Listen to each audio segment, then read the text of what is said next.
we are discussing about chapter 8 cell structure and functions।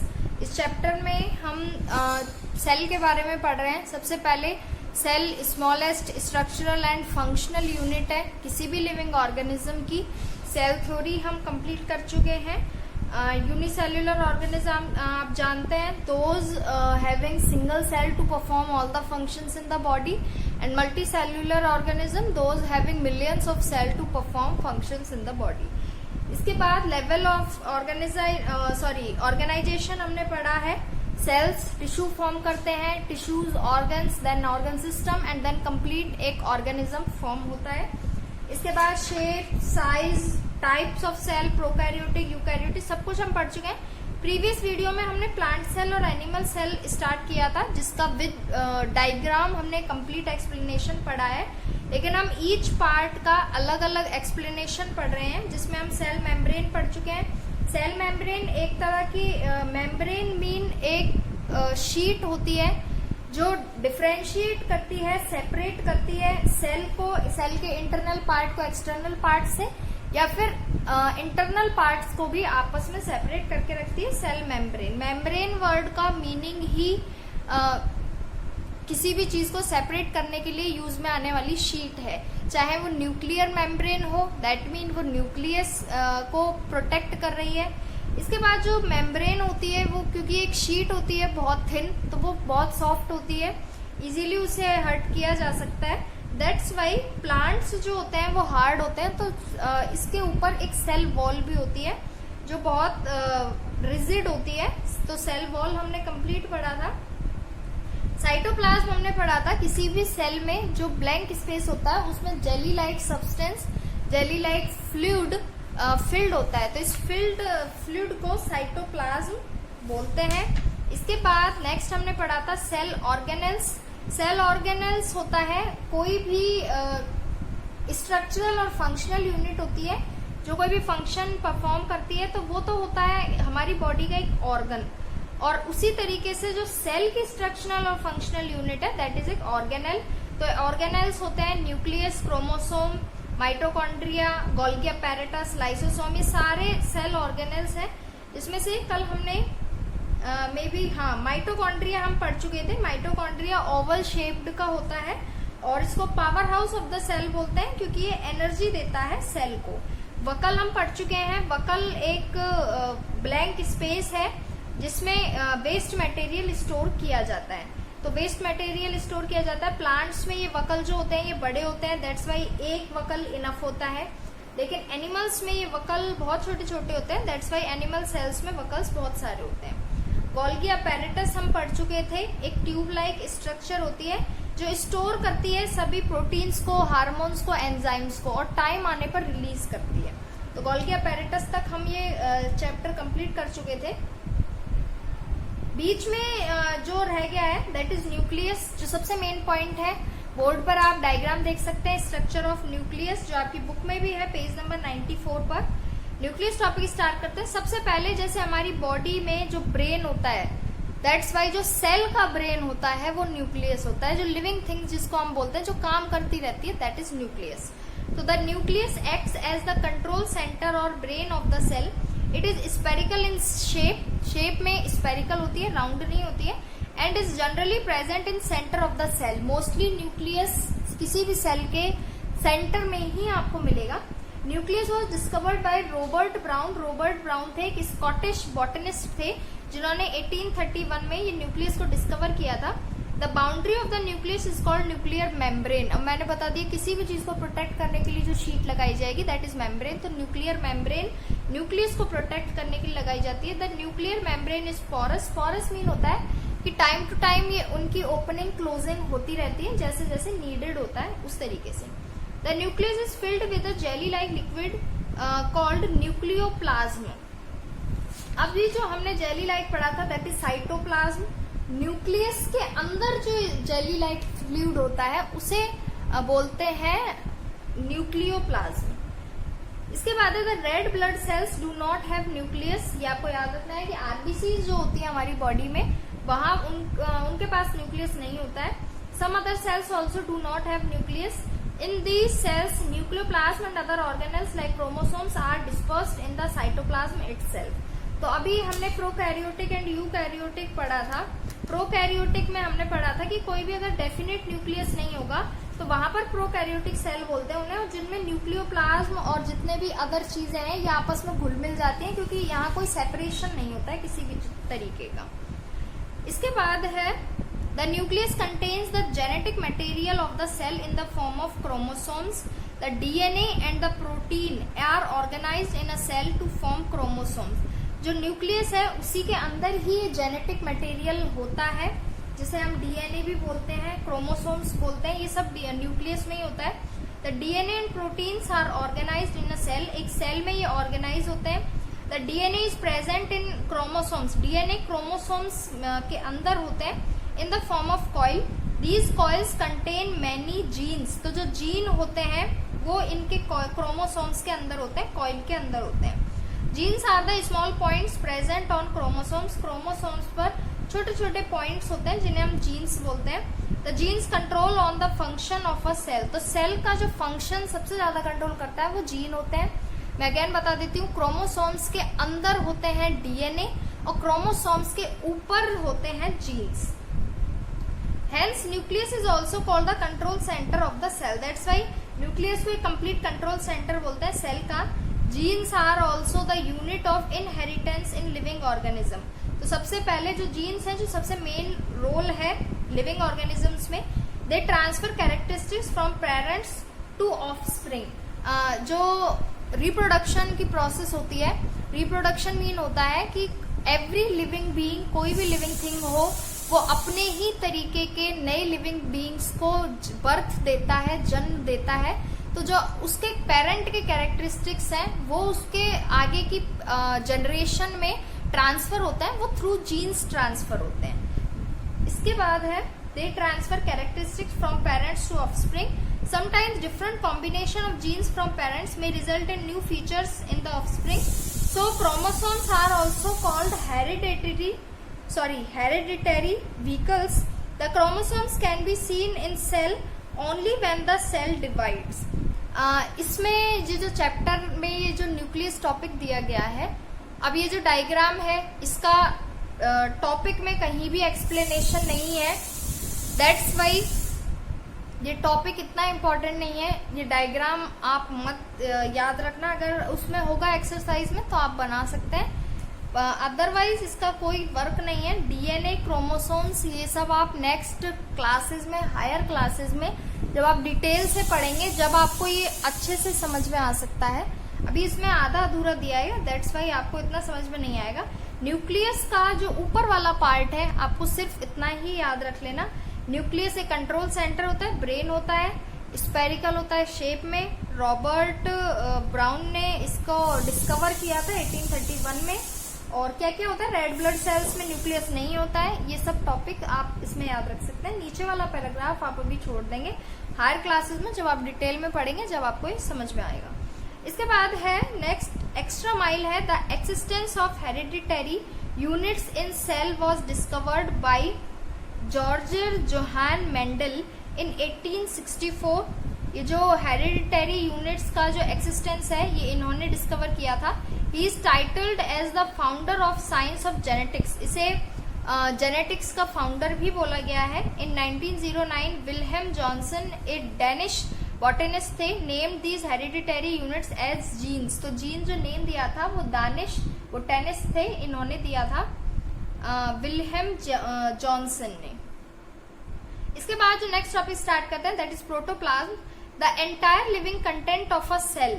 Living content जो होता है cell का दैट इज प्रोटोप्लाज्म, जिसे हम प्रोटोप्लाज्म बोलते हैं. और प्रोटोप्लाज्म में दो चीजें इंक्लूड है, साइटोप्लाज्म और न्यूक्लियस. साइटोप्लाज्म भी हम पहले पढ़ चुके हैं, न्यूक्लियस अभी हमने पढ़ा है. अगर इन दोनों चीजों को इंक्लूड करते हैं देन जो बनता है प्रोटोप्लाज्म बनता है.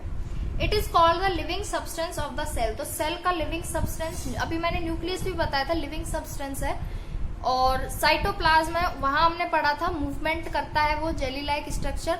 दोनों को मिला के प्रोटोप्लाज्म बनता है जो एक लिविंग सब्सटेंस है किसी भी सेल का. इसके बाद नेक्स्ट टॉपिक आता है plastids. Plastids are present only in the cells of plants. Plants में ही प्लास्टिड्स प्रेजेंट होता है ओनली।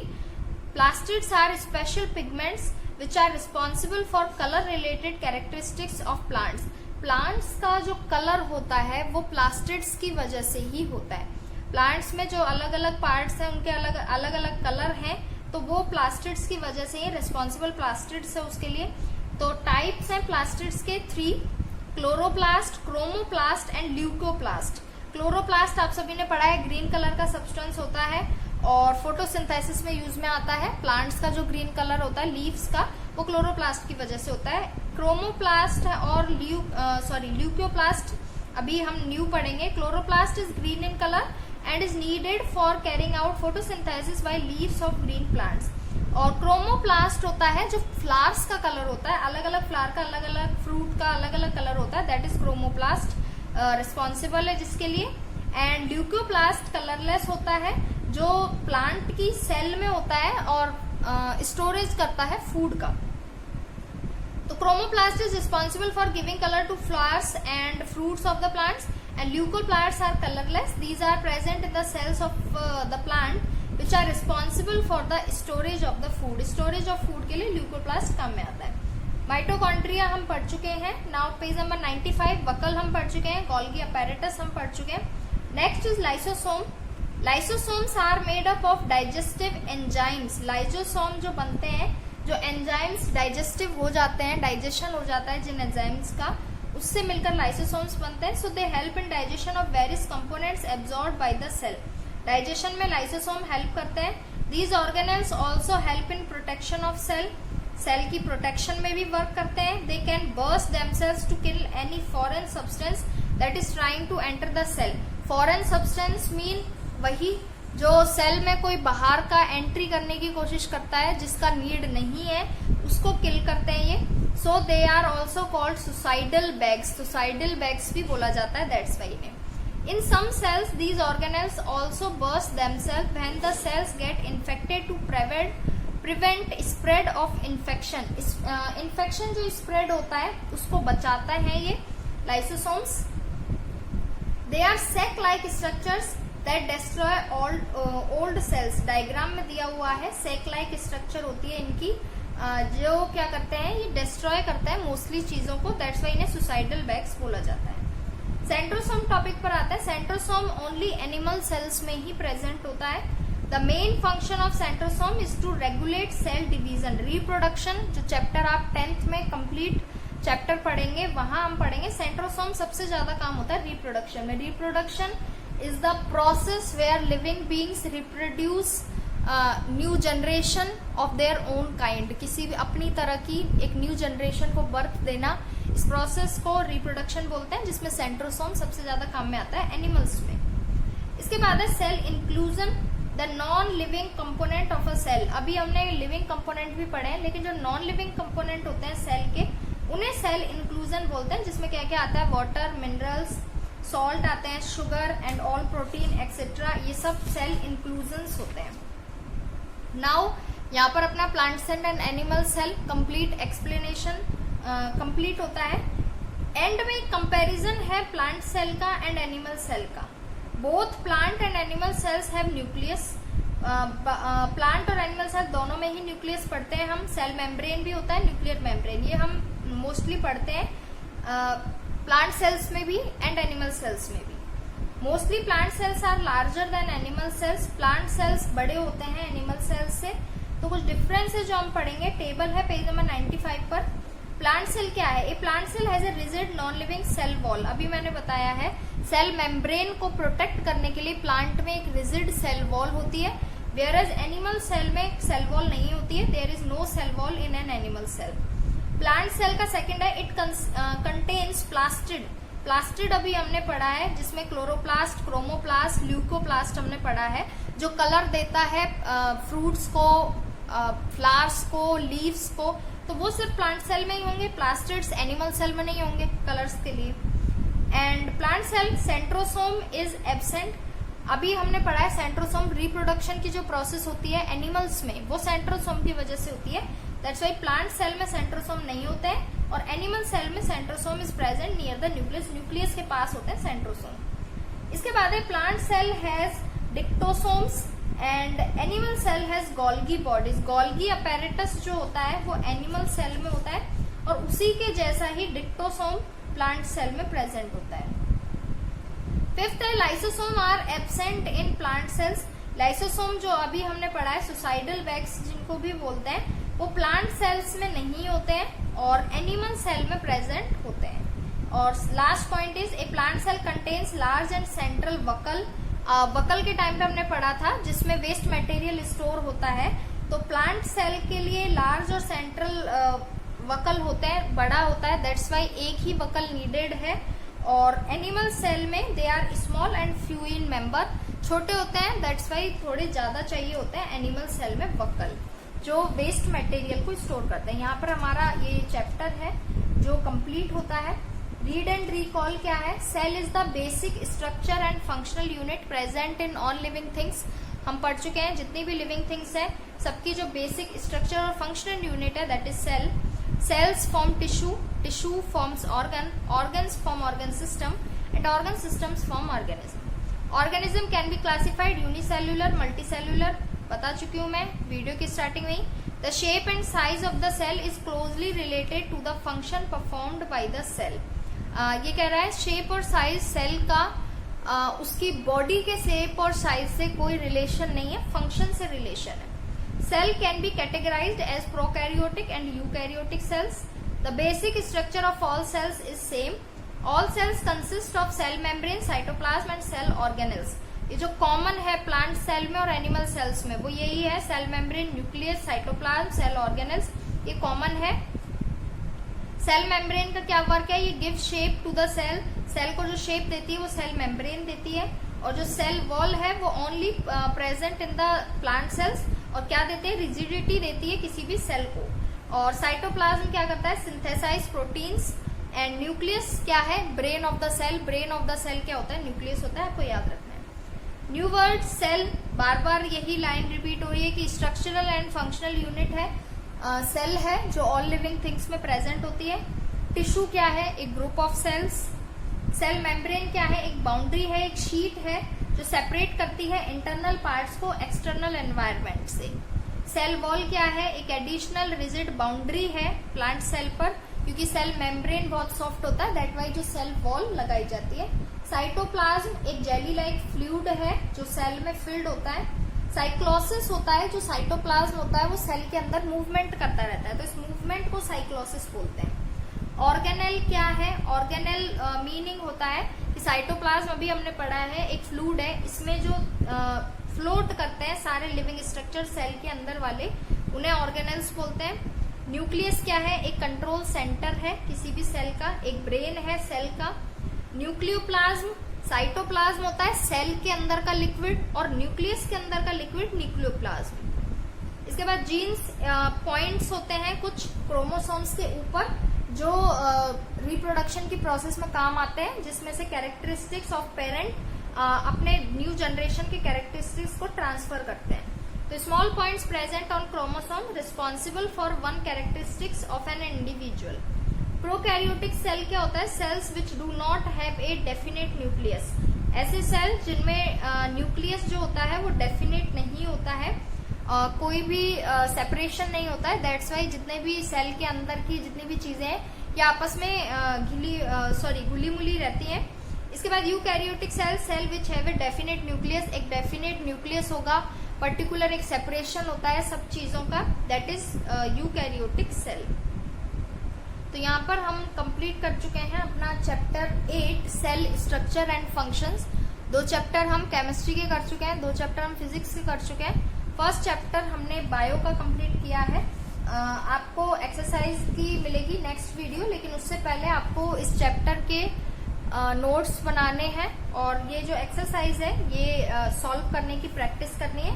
एंड जो सॉल्व कर चुका हो उसको कल मैसेज करना है अपना जो सॉल्व किया हुआ है। आपको कॉपी में नहीं करना है, किसी रफ कॉपी में आप करेंगे और आप मैसेज करेंगे जो आप सॉल्व कर चुके हैं उसे।